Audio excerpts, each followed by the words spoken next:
Je vous salue dans le nom de Jésus. Aujourd'hui, c'est encore un autre temps pour nous de partager avec vous la parole de Dieu. Et le thème que nous poursuivons, s'intitule « La marche avec Dieu ». Et j'essaie de pouvoir partager avec vous l'expérience personnelle que je vis chaque jour avec le Seigneur. Et c'est cette marche-là qui pourra nous donner d'aboutir à ce que la Bible appelle la vie éternelle. Dans les Écritures, tous ceux qui ont marché avec Dieu, Dieu les a pris, Dieu les a enlevés. Et nous aussi, dans cette marche-là, Thessaloniciens le dit librement, le jour où la trompette va sonner, les morts d'abord vont ressusciter. Et si nous avons la grâce d'être vivants ce jour, nous serons enlevés. Et à partir de là, nous allons vivre avec le Seigneur pour l'éternité. Et cette marche aujourd'hui, le sous-thème que je trouve, c'est l'abandon du mensonge. Il faut abandonner le mensonge au cours de cette marche avec Dieu. Vous devez comprendre que Jean 14, 6 dit Jésus, je suis le chemin, je suis la vérité et je suis la vie. Donc, lorsque vous acceptez Jésus, vous entrez dans cette famille qu'on appelle vérité. Et quand vous êtes dans cette vérité, cette famille peut vous conduire sur le chemin qui est le parcours du ciel. Et sur ce chemin, l'aboutissement de la vie éternelle y est. C'est pour ça qu'il est dit le chemin, la vérité et la vie. Donc le chemin est une famille. La vérité est un processus, est une personne, est un homme, est la nature de Dieu. Et cette vérité-là nous envoie dans la vie éternelle. Je m'exprime d'une manière aussi simple pour que celui ou celle, quelqu'un qui m'écoute, puisse me comprendre. Donc, aujourd'hui, nous allons parler de abandon du mensonge.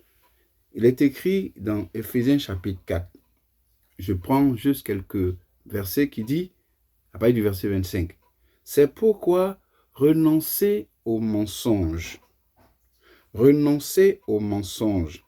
Et que chacun de vous parle selon la vérité à son prochain, car nous sommes membres les uns les autres. » Lorsque nous donnons notre vie à Jésus, lorsque nous prenons l'engagement de dire nous voulons marcher avec Jésus, la première des choses, c'est d'abandonner le mensonge.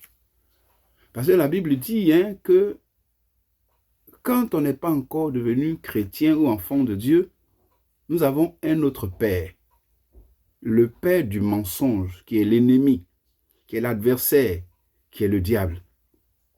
Il veut camoufler sa personne dans notre vie, dans notre cœur, dans nos poches, pour que nous continuions ce parcours-là. Mais ça ne marchera pas.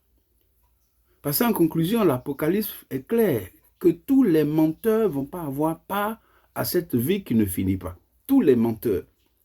Donc, quel que soit le mensonge que tu entretiens, quel que soit le mensonge qui est encore dans tes bagages, dans le voyage, le diable le fait juste pour te retenir un jour dans l'enfer.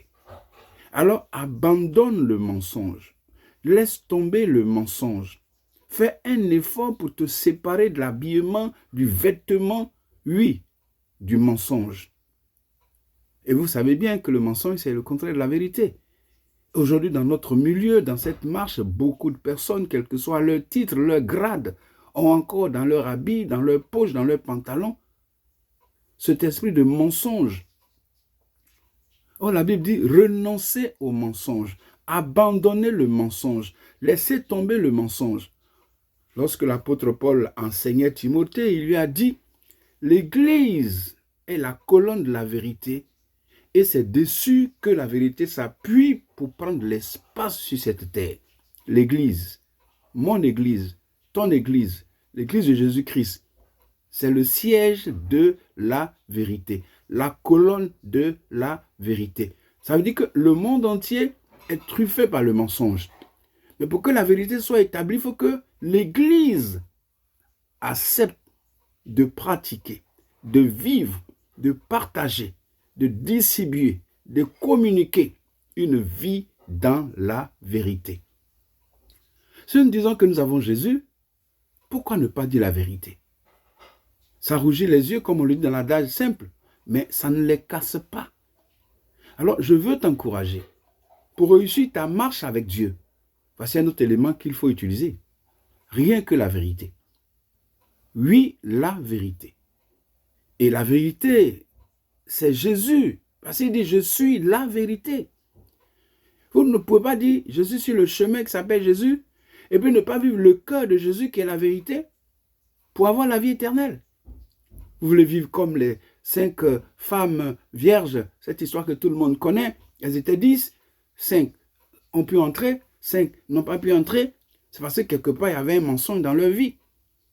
Il y avait un mensonge dans leur vie.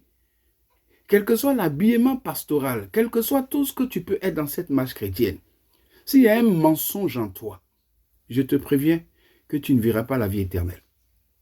C'est pour ça que je t'encourage, de par ce partage, de par cette parole, de par cette vie de communion que je veux mener avec toi, de demander à Dieu tout simplement de te libérer du mensonge dans tous ses aspects. Parce que ça entraîne dans l'hypocrisie. Ça fait paraître ce que tu n'es pas. Ça fait croire ce que tu n'es pas. Tu donnes un air comme si tu étais ce que tu es, or tu ne l'es pas. Parce qu'au fond, tu es habillé de mensonges. Mais la parole de Dieu est claire. Hein? Il n'y a rien de caché qui ne sera découvert. Si tu vis dans le mensonge, un jour tu seras piégé et la honte va tomber sur toi. Tu dis dans la vérité, la Bible dit quoi? Oui, quand je tourne vers lui les regards, le psaume l'a précisé, mon visage n'est pas dans la connaissance de la honte. Bien-aimé, abandonne le mensonge. Prends l'engagement de marcher avec Dieu de vérité en vérité et tu auras la vie éternelle. C'est juste cette parole que je voulais partager avec toi. Oui, j'ai lutté longtemps avec le mensonge dans cette marche chrétienne de près de 42 ans. Ça n'a pas été facile pour moi, mais le jour où j'ai compris que avec le mensonge, je reviens en arrière dans l'enfer, puisque j'ai quitté l'enfer pour la vie éternelle, alors j'ai opté pour vivre dans la vérité. Or, la vérité, c'est Jésus. Qui dit vérité, dit Jésus. Alors, accepte-le et abandonne le mensonge. C'est dans le nom de Jésus que je prie pour toi, pour que désormais tu vives la vérité, aujourd'hui et à jamais. Amen.